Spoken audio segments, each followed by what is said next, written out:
নামদার Islamic দলের একটা লোগোতে একামতে দিন ছিল কি ছিল না? আকিমউদ্দিন লোগো ছিল না? কিন্তু কোন স্বার্থে আকিমউদ্দিন তাদের লোগো থেকে বাদ দিল? কারণটা কি হে মুসলমান জাতি?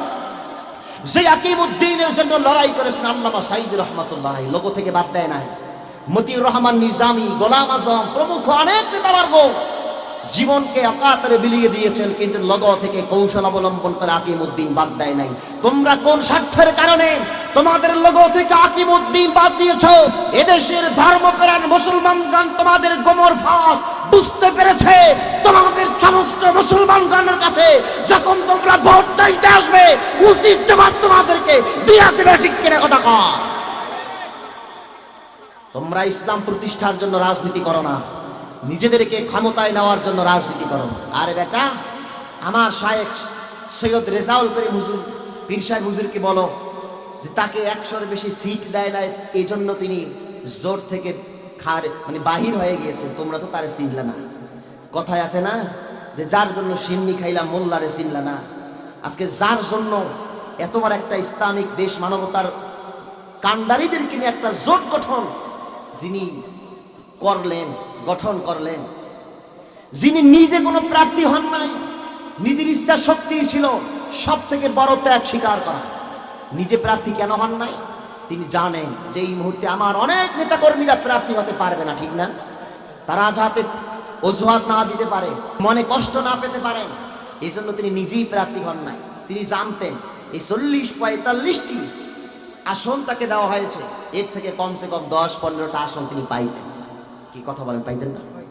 কিন্তু তিনি যখন লক্ষ্য করলেন একটি বৃহত্তম নামদার ইসলামিক দল মূলের উপর থেকে পদচ্যুত হয়ে গিয়েছে, তাদের পূর্ব আদর্শ থেকে পদচ্যুত হয়ে গিয়েছে, নীতির উপর থেকে পদদলিত হয়ে পদচ্যুত হয়ে গিয়েছে, তখন তিনি লক্ষ্য করলেন এদের সঙ্গে থাকা ঠিক হবে না, ইমানকে হেফাজত করতে হবে।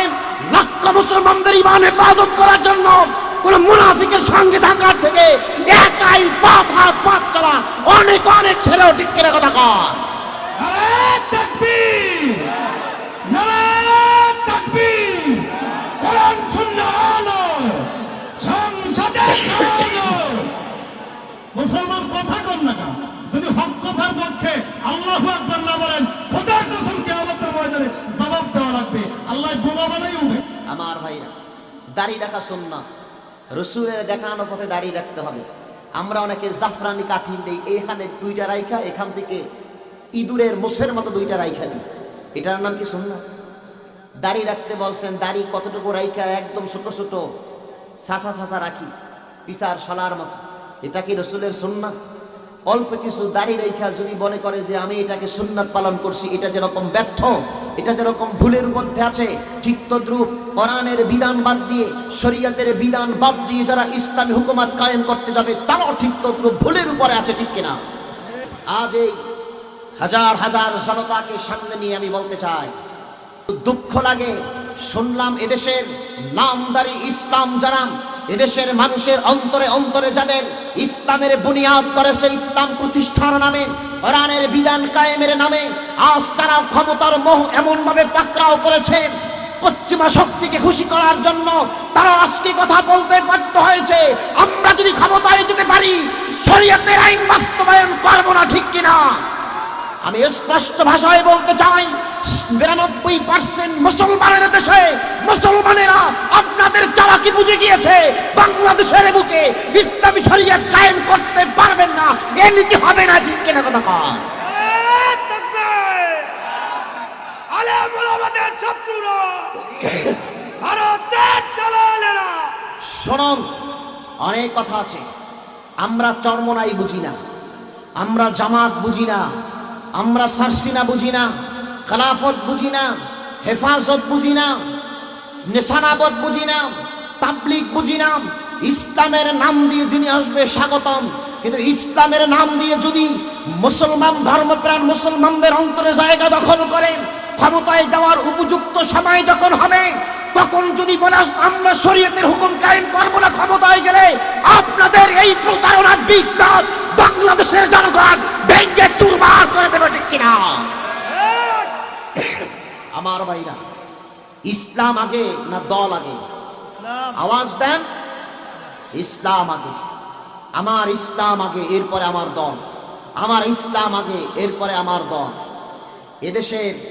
এদেশের মুসলমানদের আমাদের সরমনাই পীর সাহেব হুজুর দামাত বারাকাতুহুল আলিয়া বৃহত্তম এক স্বপ্ন হৃদয় মাঝে ধারণ করে বাংলাদেশের ইসলাম প্রিয় মুসলমানদের মুখে হাসি ফোটানোর জন্য দিনকে দিন বলেন নাই, রাতকে রাত বলেন নাই, ইসলামকে পার্লামেন্টে নেওয়ার জন্য তিনি নিজের আত্মমর্যাদাকে বিসর্জন দিয়ে, নিজের ব্যক্তিত্বকে বিসর্জন দিয়ে প্রত্যেকটা দলের কাছে কাছে গিয়ে ইসলাম দেশ মানবতার পক্ষে তিনি ঐক্য জোট গঠন করেছেন।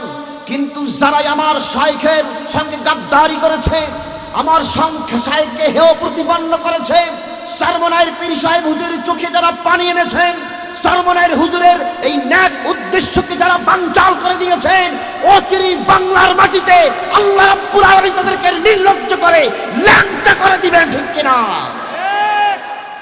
আমার ভাইরা, মানুষের একটা জোট গঠন করে আসছেন, আমাদের মুসলমানদের মনে একটা আশা জাগছিল এবার ইসলাম ক্ষমতায় যাবে। মুসলমানদের মনের ভিতরে একটা আশার সঞ্চার জাগ্রত হয়েছিল, বাংলাদেশের পার্লামেন্টে এবার ইসলাম ক্ষমতায় যাবে। হুজুরেরা সব এক হয়ে গিয়েছেন, কিন্তু এই উদ্দেশ্যের মূলে যারা কুটারাঘাত করেছে, এদেশের মুসলমানদের স্বপ্নকে যারা ছন্ন বিছন্ন করে দিয়েছে, যারা মুনাফিকি করেছেন, যারা গাদ্দারি করেছেন, আল্লাহ রাব্বুল আলামিন অচিরেই দেখবেন এদেশের মানুষের সামনে এই মুনাফিক গোষ্ঠীকে আল্লাহ তাআলা যাতে প্রকাশ করে দেন। আমার ভাইরা, বিশ্ব নবীজি সাল্লাল্লাহু আলাইহি ওয়াসাল্লামের সময় একজন সাহাবী ছিলেন আব্দুল্লাহ ইবনে উবাই, সবাই তার সাহাবা বলে জানতো, যিনি একজন মর্যাদা সম্পন্ন সাহাবী, কিন্তু তার মনের ভিতরে ছিল নেফাকি, মনের ভিতরে ছিল দুষ্ট বুদ্ধি, অপকৌশল তার মনের ভিতরে ছিল। মৃত্যুর পর আল্লাহ রাব্বুল আলামিন ওহীর মাধ্যমে তাকে জানিয়ে দিয়েছেন, আব্দুল্লাহ ইবনে উবাই কিন্তু আপনার সাহাবী না, সে একজন মুনাফিক, ঠিক না? ঠিক তদ্রূপ এদেশের মানুষের কাছে আস্থা অর্জন করেছিল একটি নামদারি ইসলামিক দল, আমি নাম নিলাম না, একটি নামদারি ইসলামিক দল মানুষের কাছে প্রকাশ পেয়েছিল, ইসলাম প্রতিষ্ঠার দল, ইসলামী হুকুমত কায়েম করবে সেই স্বপ্ন মানুষ দেখেছিল। কিন্তু আব্দুল্লাহ ইবনে উবাইকে যেরকম একজন মর্যাদা সম্পন্ন সাহাবী মানুষ জানত, পরবর্তীতে মুনাফিক হিসেবে প্রমাণিত হয়েছে, ঠিক তদ্রূপ বাংলাদেশে নামদারি ইসলামকে ব্যবহার করে যারা যুগে যুগে সম্মান অর্জন করেছে, মুসলমানদের আস্থা অর্জন করেছে, আব্দুল্লাহ ইবনে উবাইর যেরকম মুনাফিকি প্রকাশ পেয়েছে, শেষ লগ্নে সেই নামদারি ইসলামের শীর্ষ নেতার মুখ থেকে এ ধরনের কথা আল্লাহ বের করে দিয়েছেন, আমরা যদি ক্ষমতায় যাই ইসলামী শাসন কায়েম করব না, বাংলাদেশের আম জনতারাই সমস্ত ইসলাম প্রিয় মুসলমান আপনাদেরকে প্রত্যাখ্যান করবে সামনের ত্রয়োদশ নির্বাচনে, ঠিক কিনা কথা কয়? ইসলামের নাম দিয়ে মানুষের আস্থা অর্জন করেছিলেন। যেই শরিয়াতের বিধান কায়েম করার জন্যে, যেই শরিয়াতের বিধান প্রতিষ্ঠার জন্য এদেশে সাইদি সাহেব রহমতুল্লাহ আলাইহি যুগের পর যুগ কারারুদ্ধ হয়ে এরপরে শহীদ হয়েছেন। যেই সাইদি সাহেবের শহীদ হলেন জামাতের শীর্ষ নেতাগণ, এই দিন প্রতিষ্ঠার জন্য, শরিয়াতের বিধান কায়েমের জন্য শহীদ হলেন, জীবন অকাতরে বিলাইয়া দিলেন। কিন্তু আজ আমরা লক্ষ্য করলাম নব্য কিছু শীর্ষ নেতাগণ ক্ষমতার মোহে এতটা পাগল হয়েছেন, এদেশের মুসলমানদের আস্থার উপরে কুঠারাঘাত করে তারা আজকে মুখ ফসকে সত্য কথা, মনের কথা খুলে বলেছেন, আমরা যদি ক্ষমতায় যেতে পারি, এই ক্ষমতায় যদি যেতে পারি, আমরা কিন্তু প্রচলিত তন্ত্রমন্ত্রের মাধ্যমে দেশ চালাবো, সংবিধান চালাবো, আমরা ইসলামী শরিয়ত কায়েম করব না। এটা কি মুসলমানরা কোনোদিন মেনে নিবে? কোনোদিন মেনে নিতে পারবে না, কোনোদিন মেনে নিবে না। শরিয়তের বিধানের উপর আঘাত দিয়ে যিনি কথা বলবেন, সে যদি আমার বাপ হয়, সে যদি আমার মা হয়, সে যদি আমার পীর হয়, সে যদি আমার ধর্মীয় নেতা হয়, আমরা শরিয়তের বিধানকে অপমান করে কোনো কথা বলবে, এদেশের ধর্মপ্রাণ মুসলমান কোনোদিন মেনে নেবে না। খালি কৌশল অবলম্বন করে, বলে কি যে আমরা কৌশলের জন্য বলেছি যে আমরা ক্ষমতায় গেলে ইসলামী শাসন কায়েম করব না। আচ্ছা, কৌশল করে কারে খুশি করলেন? কারে খুশি করলেন? পশ্চিমা শক্তিকে। এদেশের ইসলাম প্রিয় অবুঝ মুসলমানদেরকে এই কৌশলের জন্য কৌশল অবলম্বন করে 91টি আপনারা বিএনপির সঙ্গে জোট করেছেন। এই কৌশল অবলম্বন করে ইসলামটাকে একটা ভাড়াটিয়া বানাইয়া 96টি আওয়ামী লীগের সঙ্গে জোট করেছেন। আবারও যখন আমরা বললাম কেন আপনি নারী নেতৃত্বের সঙ্গে জোট করেন, ইসলাম তো কোনো ভাড়াটিয়া না, স্বয়ং সম্পূর্ণ, আপনারা তখন আমাদের বলেছিলেন আমরা কৌশল অবলম্বন করতেছি ক্ষমতায় যাওয়ার জন্য। কিন্তু আবার 1 সালে দেখলাম ঠিক আওয়ামী লীগ থেকে আবার তালাক প্রাপ্ত হয় আপনারা বিএনপির সঙ্গে পথ চলা শুরু করলেন। বুঝলাম সব কৌশল। একসময় আপনারা বলেছিলেন নারী নেতৃত্ব হারাম, কৌশল বুঝাই আমাদেরকে আপনারা নারী নেতৃত্ব জায়েজ করে তাদের সঙ্গে জোট করেছেন।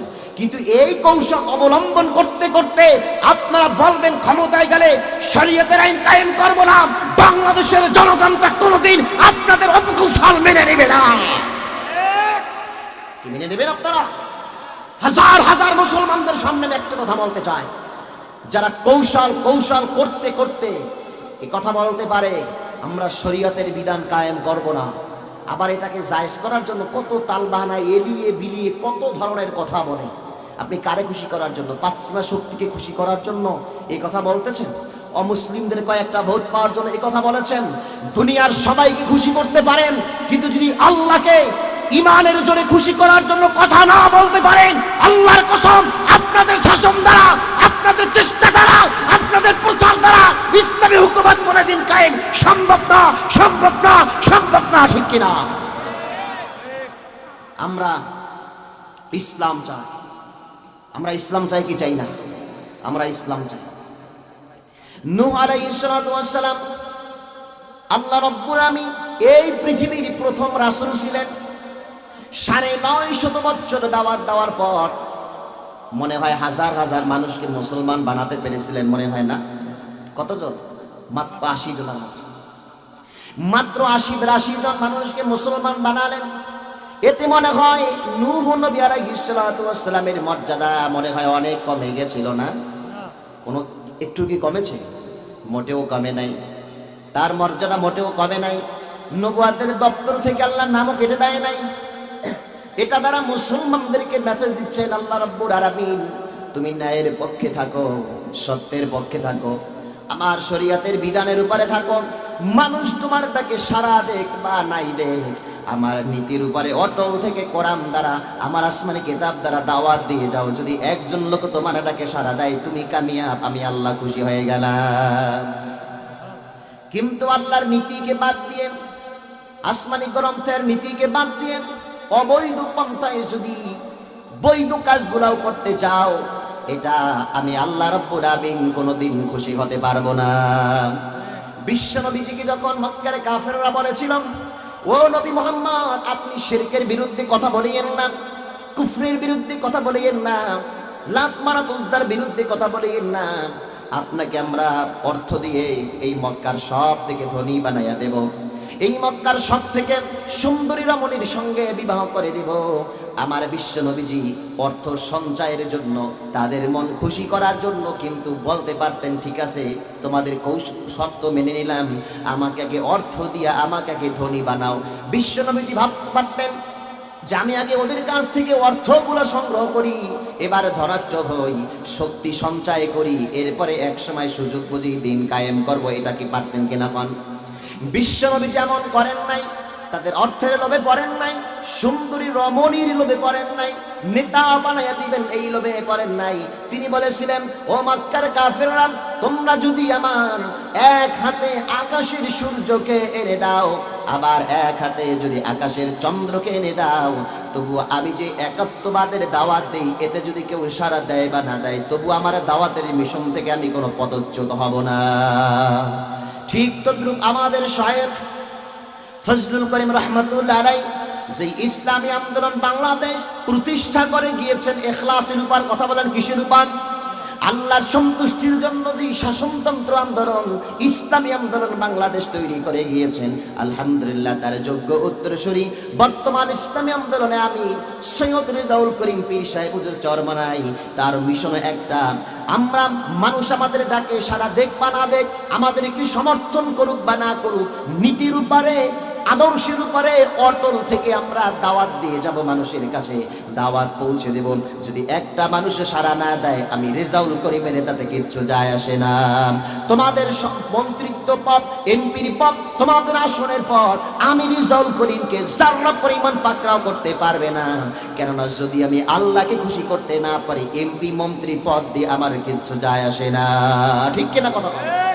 এজন্য ফজলুল করিম রহমাতুল্লাহ আলাইহি বলেছেন, আমি যদি মারা যাই, শোনো আমার মুরিদানরা, আমি যেই দিন কায়েমের রূপরেখা তোমাদের সামনে আমি তুলে ধরেছি, গোটা বাংলাদেশের মানুষ যদি একটা মানুষ সাড়া না দেয়, আমি ফজলুল করিম ইসলামী আন্দোলনের পাখা, ইসলামী আন্দোলনের এই ছায়াটা, পতাকাটা উঁচু করে তার নিচে আমি একলা ফজলুল করিম বসে থাকবো, যাতে কিয়ামতের ময়দানে বলতে পারি রব্বুল আলামিন আমি দিন কায়েমের জন্য ন্যায়ের পথে, আদর্শের পথে আমি একা ফজলুল করিম ছিলাম, আমার চেষ্টা আমি চালিয়ে গিয়েছি, কিন্তু বাংলাদেশের মানুষের আমার ডাকে সাড়া দেয় নাই।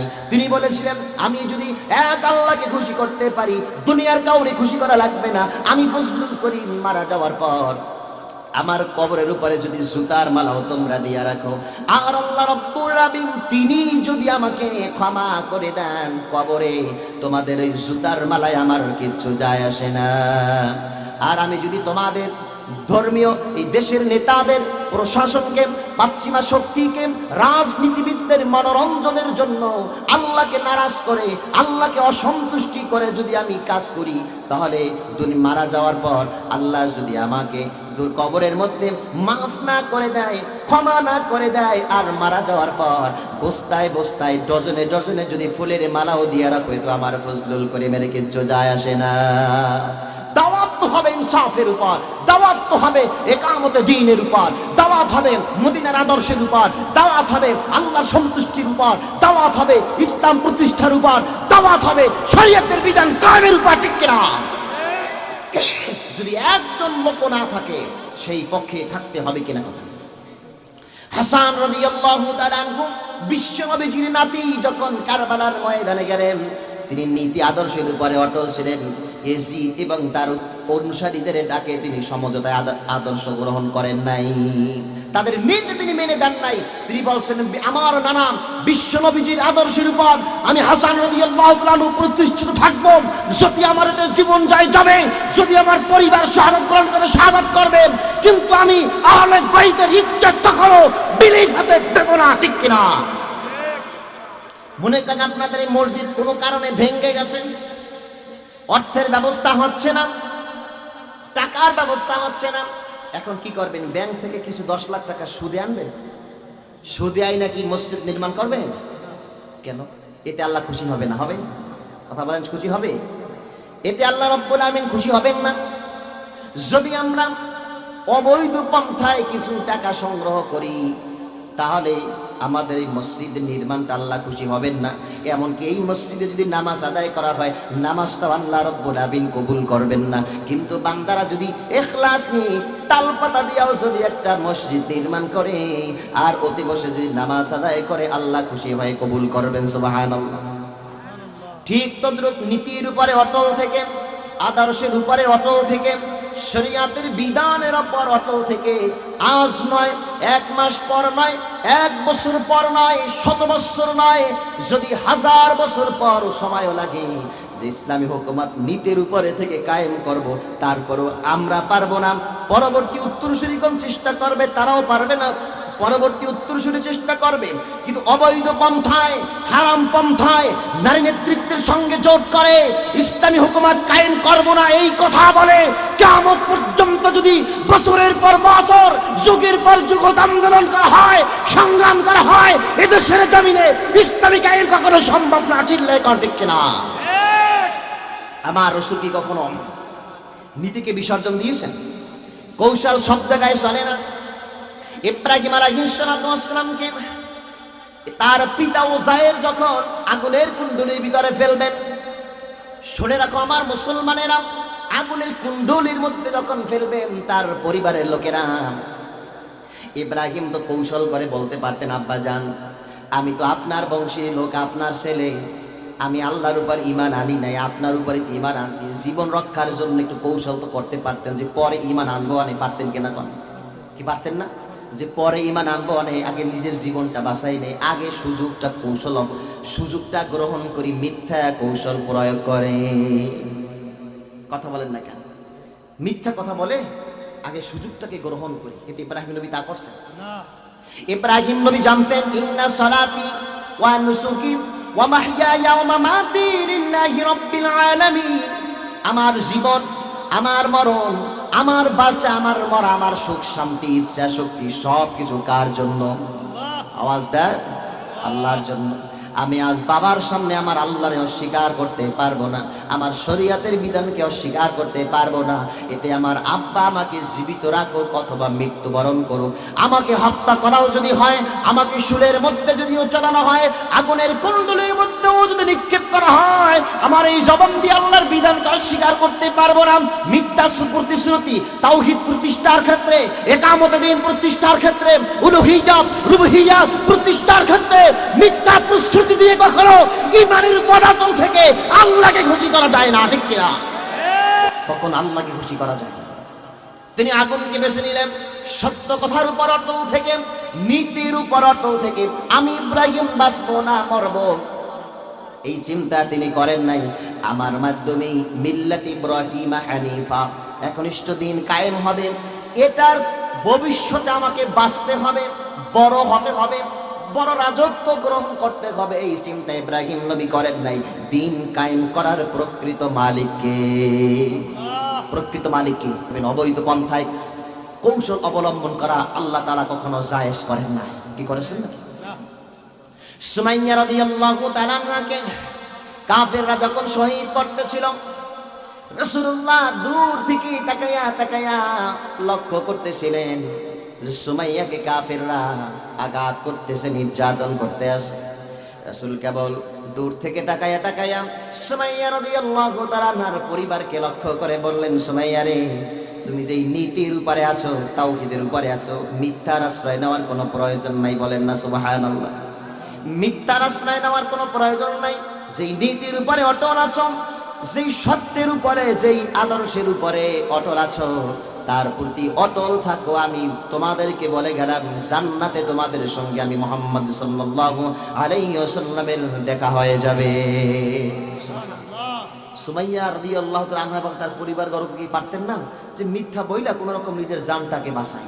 সুযোগ গ্রহণ করে কি পারতেন না? সাইয়েদনা বেলাল রাদিয়াল্লাহু তাআলা আনহুকে যখন চতুর্দিক থেকে আক্রমণ করা হলো, দিনের বেলা উত্তপ্ত বালুর উপরে শোয়া রাখত এবং রাতের বেলা আগুনের কয়লার উপরে শোয়া নির্যাতন করত, আর শরীর মোবারক থেকে আগুনের জ্বলন্ত কয়লার উত্তাপে রক্তগুড়া গলে গলে শরীরে পড়ে দিত।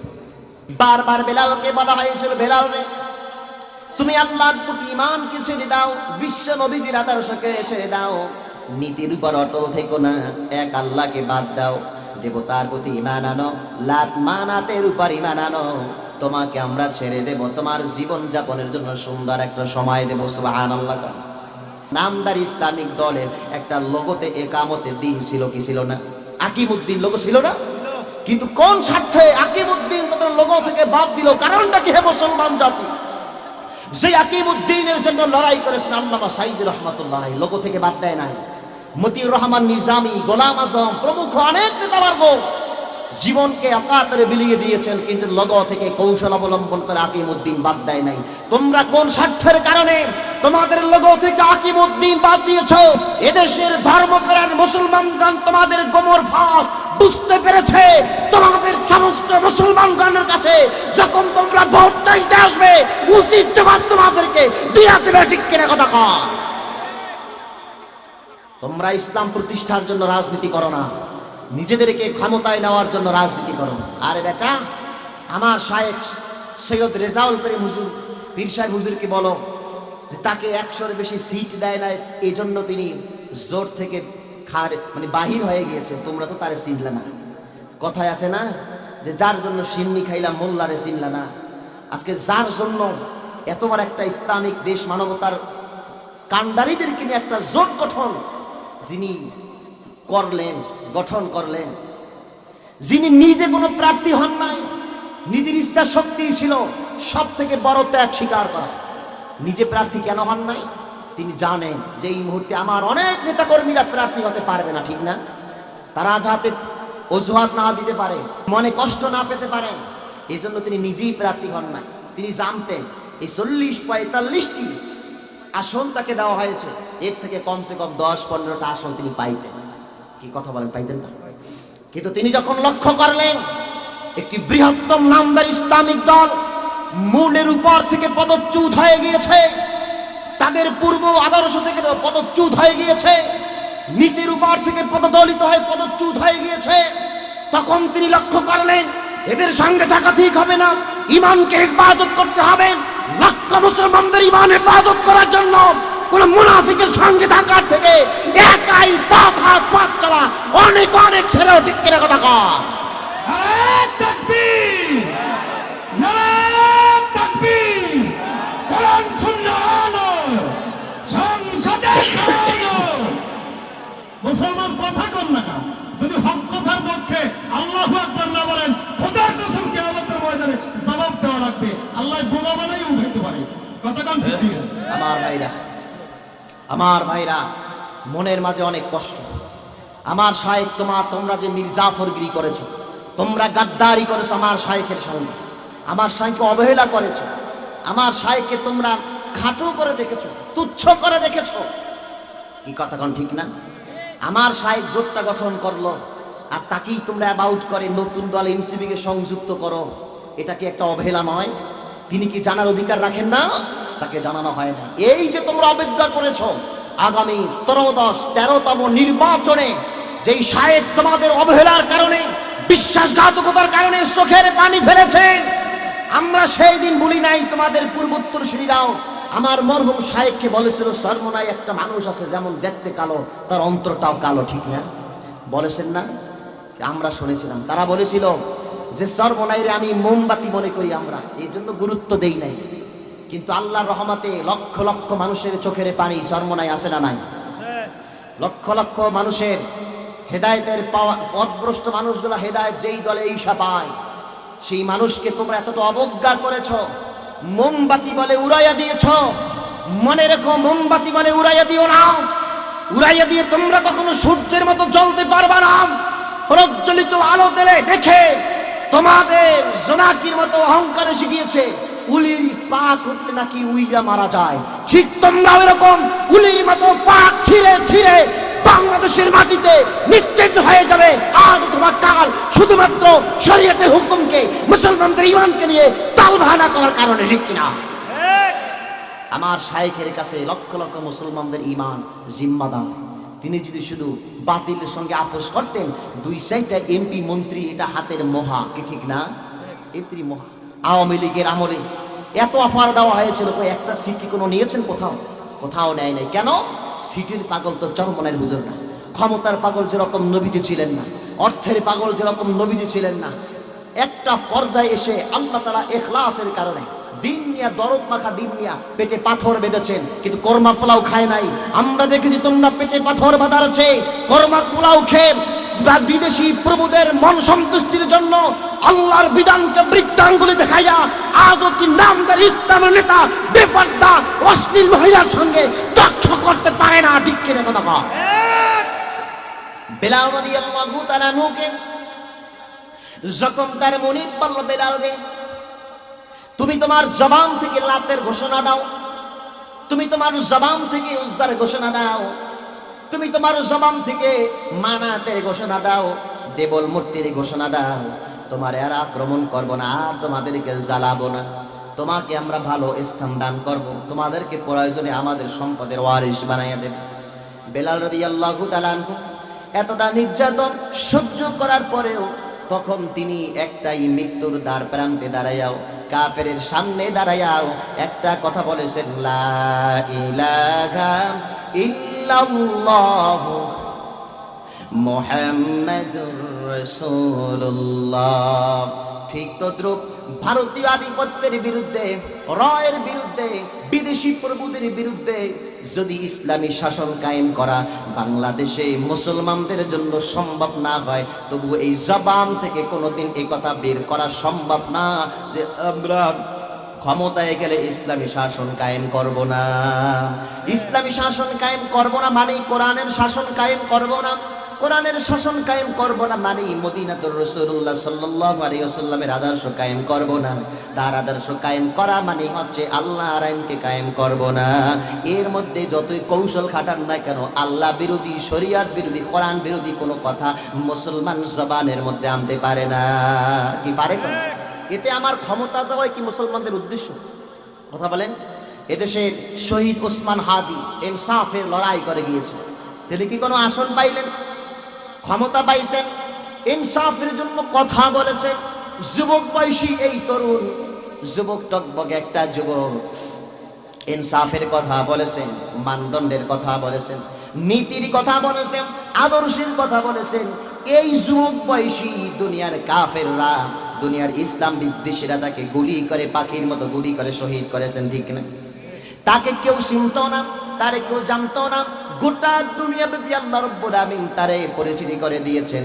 যারা চিনতে না আল্লাহওয়ালা লোকেরাও চোখের পানি ফেলে ফেলে আজও তার গোরস্থানের কিনারে যেই দেখেন হাজার হাজার মানুষ আসে এবং তার ক্ষমার জন্য আল্লাহর কাছে মাগফিরাত করে, চোখের পানি ফেলে ফেলে কান্না করে।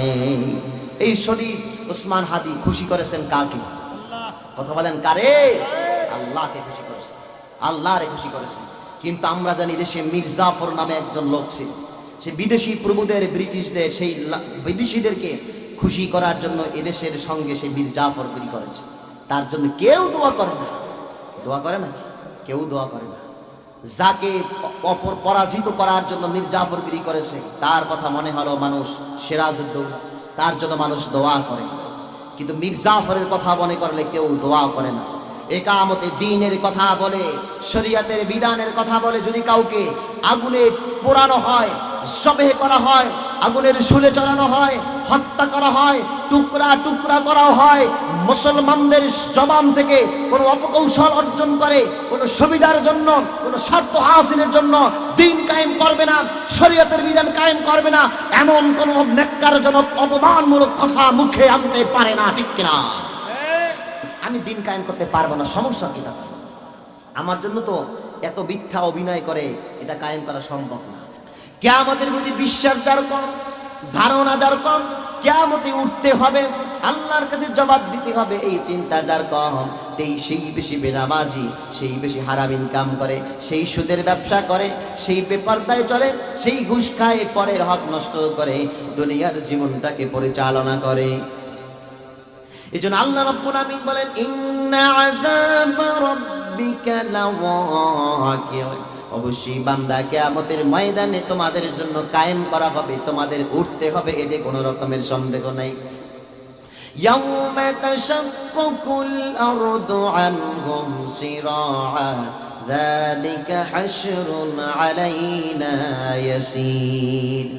পৃথিবীর সূচনা লগ্ন থেকে কিয়ামত পর্যন্ত যত মানুষ কবরে গেছে সব মানুষদেরকে আল্লাহ রাব্বুল আমিন কিয়ামতের ময়দানে উঠাবেন। আল্লাহর জন্য উঠানো একদম সহজ। আল্লাহ রাব্বুল আমিন বলেন, আল মুলকু ইয়াউমা ইযিন লিল্লাহি ইয়াহকুমু বাইনাহুম। হাসরের ময়দানে সমস্ত রাজত্ব, সমস্ত মালিকানা, সমস্ত অধিকার, সমস্ত কর্তৃত্ব কেবলমাত্র আল্লাহর জন্য খাস হয়ে যাবে। দুনিয়ায় সামান্য নেতৃত্ব, সামান্য কর্তৃত্ব পাইয়া অসহায় মুসলমানদের সঙ্গে অসহায় মানুষের প্রতি জুলুম করা যায়, কিন্তু কিয়ামতের ময়দানে ছোট এবং বড় যত নেতৃত্ব, কর্তৃত্ব, মালিকানা আছে সব আল্লাহর জন্য খাস হয়ে যাবে, কারোর জন্য থাকবে না। ইয়াউমা হুম বারিজুনা লা ইয়াখফা আলাল্লাহি মিনহুম শাই', কোনো কিছু গোপন থাকবে না কিয়ামতের ময়দানে, সব কিছু আল্লাহ রাব্বুল আমিন মানুষের সামনে সব প্রকাশ করে দিবে। কে মুসলমানদের সঙ্গে তামাশা করে, কে মুসলমানদের সঙ্গে তামাশা করে, কে বেআমল জীবন কাটায়, কে ফজরের নামাজ না পড়ে রাস্তায় রাস্তায় ঘুরে, কে রোজা না রাখা ইফতারের মজলিসে গিয়ে বসে, এগুলা জানেন কে?